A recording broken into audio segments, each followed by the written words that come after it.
Youth Congress സംസ്ഥാന president സ്ഥാനത്ത് നിന്ന് രാഹുൽ മാങ്കൂട്ടത്തിൽ രാജിവെച്ചതിന് പിന്നാലെ പുതിയ പ്രസിഡന്റിനെ തിരഞ്ഞെടുക്കാനുള്ള കാര്യത്തിൽ കോൺഗ്രസിനുള്ളിൽ അഭിപ്രായ ഭിന്നത രൂക്ഷമായി.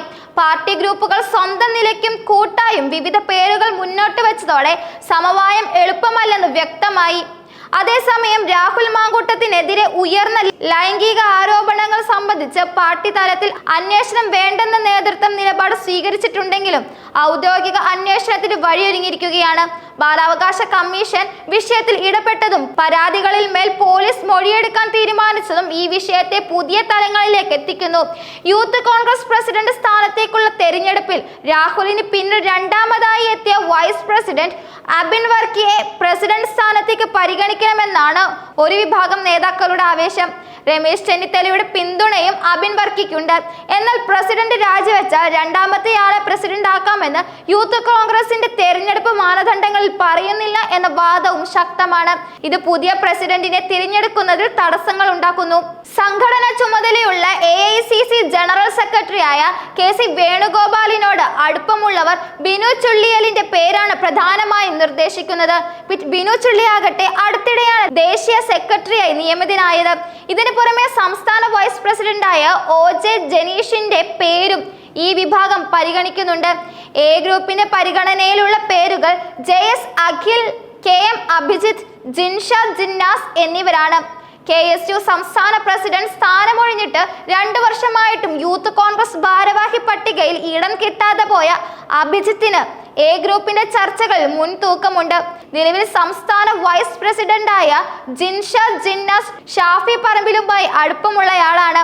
ഒരു വനിത യൂത്ത് കോൺഗ്രസിനെ നയിക്കട്ടെ എന്ന തീരുമാനമെടുത്താൽ നിലവിലെ വൈസ് പ്രസിഡന്റ് അരിത ബാബുവിനെ പ്രസിഡന്റ് സ്ഥാനത്തേക്ക് പരിഗണിച്ചേക്കാം. ഈ സാഹചര്യത്തിൽ തിരഞ്ഞെടുപ്പിലൂടെ കടന്നുവരാത്ത അഖിൽ, ബിനു, അഭിജിത്ത് തുടങ്ങിയവരെ പ്രസിഡന്റ് ആക്കുന്നതിൽ എതിർപ്പുള്ളവരും യൂത്ത് കോൺഗ്രസിനുള്ളിലുണ്ട്. നിലവിൽ രാഹുൽ മാങ്കൂട്ടത്തിൽ അധ്യക്ഷനായ കമ്മിറ്റിയിൽ സംസ്ഥാന ഭാരവാഹികളായി തിരഞ്ഞെടുക്കപ്പെട്ടവരിൽ ഒരാളെ പ്രസിഡന്റ് ആക്കാമെന്നാണ് ഇവരുടെ നിലപാട്. AICC നേതൃത്വം ഇക്കാര്യത്തിൽ പ്രത്യേകിച്ച് ഒരു നിർദ്ദേശവും നൽകിയിട്ടില്ല. യൂത്ത് കോൺഗ്രസ് നേതാക്കൾ സ്വന്തം നിലയിൽ ചർച്ചകൾ നടത്തി ഒരു പൊതുധാരണയിൽ എത്തുന്നതാണ് KPCC നേതൃത്വത്തിന്റെ താല്പര്യം. അതുവഴി സമവായത്തിലൂടെ ഒരു പേരോ ഒരു പാനലോ KPCCക്ക് മുന്നിൽ സമർപ്പിക്കാനും സാധിക്കും. അതേസമയം രാഹുൽ മാങ്കൂട്ടത്തിനെതിരെയുള്ള ആരോപണങ്ങൾ പാർട്ടിക്കുള്ളിൽ വലിയ ചർച്ചകൾക്ക് വഴി തുറന്നിരിക്കുകയാണ്. യുവതികളുമായി നടത്തിയെന്ന് ആരോപിച്ചിട്ടുള്ള കൂടുതൽ ചാറ്റുകളും വീഡിയോ കോൾ ദൃശ്യങ്ങളും പുറത്തു വന്നിട്ടുണ്ട്. ഈ വിഷയത്തിൽ ആരും പോലീസിൽ പരാതി നൽകിയിട്ടില്ലെങ്കിലും സോഷ്യൽ മീഡിയയിലും പൊതുസമൂഹത്തിലും ഇത് വലിയ ചർച്ചയായിട്ടുണ്ട്. പാർട്ടിക്കുള്ളിൽ അന്വേഷണം നടത്തണമെന്ന് ഒരു വിഭാഗം നേതാക്കൾ ആവശ്യപ്പെട്ടെങ്കിലും ഇതൊരു സംഘടനാപരമായ കാര്യമല്ലാത്തതിനാൽ അന്വേഷണം ആവശ്യമില്ലെന്നാണ് നേതൃത്വത്തിന്റെ നിലപാട്. ഇത് പാർട്ടിക്കകത്ത് രാഹുലിനെതിരെ ശക്തമായ പ്രതിഷേധം ഉണ്ടാക്കാനും കാരണമായി. ഈ വിവാദങ്ങൾക്ക് പിന്നാലെ രാഹുലിനെ അതിഥിയായി നിശ്ചയിച്ചിരുന്ന വിദേശത്തുൾപ്പെടെയുള്ള പല പരിപാടികളും സംഘാടകർ റദ്ദാക്കി.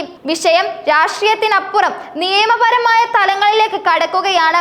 രാഹുലിനെതിരെയുള്ള പരാതികൾ അന്വേഷിച്ച് റിപ്പോർട്ട് സമർപ്പിക്കാൻ ബാലാവകാശ കമ്മീഷൻ പോലീസിനോട് ആവശ്യപ്പെട്ടു. ഇത് സംബന്ധിച്ച് കമ്മീഷൻ DGPക്ക് നോട്ടീസ് നൽകും.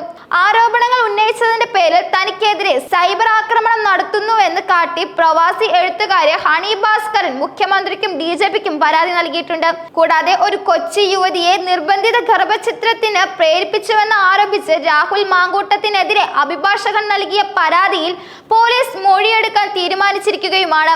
ഹൈക്കോടതി അഭിഭാഷകനായ ഷിൻഡോർ സെബാസ്റ്റ്യൻ നൽകിയ പരാതിയിൽ എറണാകുളം സെൻട്രൽ പോലീസ് വരും ദിവസങ്ങളിൽ അദ്ദേഹത്തിന്റെ മൊഴിയെടുക്കും. ഈ സംഭവങ്ങളെല്ലാം രാഹുൽ മാങ്കൂട്ടത്തിനെതിരെയുള്ള ആരോപണങ്ങൾ പാർട്ടിക്ക് പുറത്തും നിയമപരമായ നടപടികളിലേക്ക് നീങ്ങുന്നു എന്നതിന്റെ സൂചനകളാണ്.